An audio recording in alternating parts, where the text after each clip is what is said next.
اللہ کے نام سے شروع کرتا ہوں جو رب العالمین ہے، بے بہا درود و سلام اس ہستی پر جو رحمت للعالمین اور خاتم النبیین صلی اللہ علیہ وسلم ہے۔ آپ دیکھ رہے ہیں ایم عالم آفیشل اور میں ہوں آپ کا میزبان۔ چینل سبسکرائب بھی کیجئے، بیل آئیکن کا بٹن بھی دبائیے۔ پاکستان دنیا کی دوسری بڑی اسلامی ریاست ہے جو اسلام کے نام، قرآن کے منشور اور صاحب قرآن کے دیے گئے دستور پر چلانے کے لیے بنائی اور حاصل کی گئی تھی۔ بدقسمتی سے آغاز سے ہی دشمنان اسلام، بدخواہ پاکستان، اس ملک و ملت کو تسلیم کرنے کی بجائے تقسیم کرنے کی سازشیں اور گھناؤنی حرکتیں کرنے لگے، اور بالآخر دو لخت کر کے رہے اور ہم دیکھتے رہ گئے۔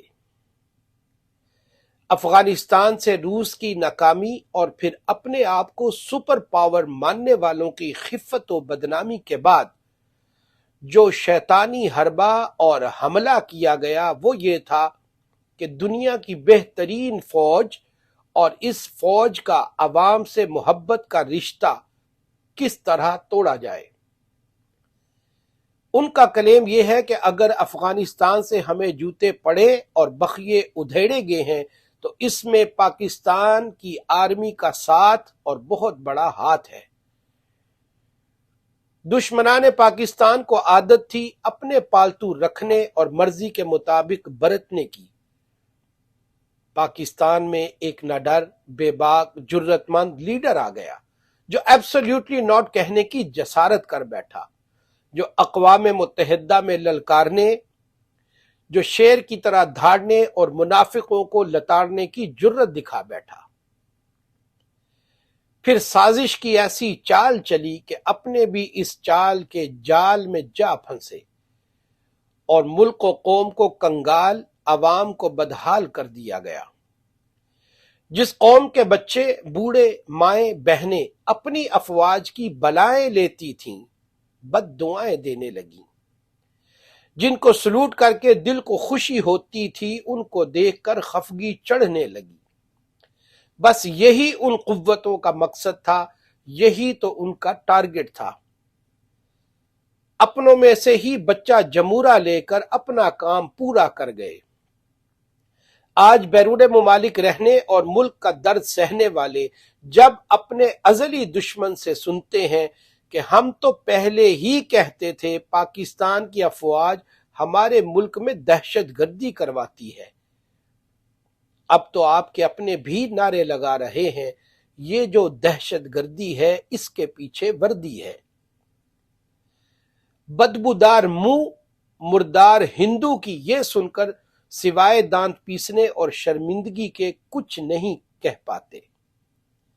ملک دیوالیہ ہونے اور عوام چھالیاں کھانے کے در پہ ہے، مگر نہ تو ہم سب مل کر کچھ کر پا رہے ہیں، نہ ہی ملک سیاسی انتشار سے نکل کر پار لگ رہا ہے۔ عرب ممالک کا مزدور جو اس وقت چور چور ہو چکا ہے کہ 50 ڈگری کی گرمی کی شدت اور حدت سے جو کماتے تھے، مہنگائی کی وجہ سے اب اس میں نہ تو گھر کا خرچہ چل رہا ہے نہ ہی کوئی بچہ پڑھ رہا ہے۔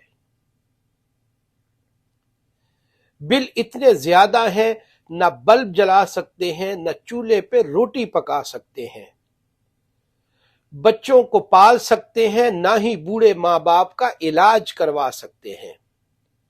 فروٹ تو دور کی بات، تن ڈھانپنے کے لیے سوٹ تک لینا محال اور زندگی وبال بن چکی ہے۔ عدالتوں، تھانوں میں سنوائی کی بجائے رسوائی ملتی ہے۔ یقین کریں پورا ملک اضطراب اور قوم عذاب میں مبتلا ہے۔ ہمارے وہ جوان جو سرحدوں پہ اپنی جان دے رہے ہیں وہ بھی پریشان جبکہ پورا ملک بحران میں ہے۔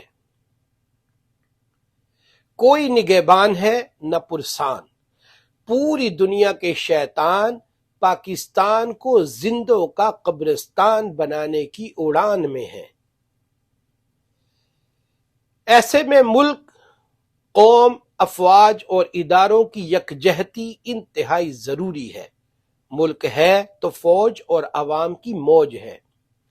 علماء، وکلاء، عدلیہ و مقننہ، جماعتوں کے سربراہان اور تنظیموں کے کارکنان، تعلیمی اداروں میں پڑھانے والے اور اداروں کو چلانے والے، میڈیا میں بیٹھ کر لتاڑنے والے اور طاقتور دھاڑنے والے، مسجدوں میں وعظ کرنے والے، عدالتوں میں فیصلے کرنے والے، سب مل کر دشمن کا وار اپنی یکجہتی کی تلوار سے بردبار کر دیں، ورنہ خدا نہ خواستہ دیوالیہ ہو کر تعزیہ کے قابل بھی نہ رہیں گے۔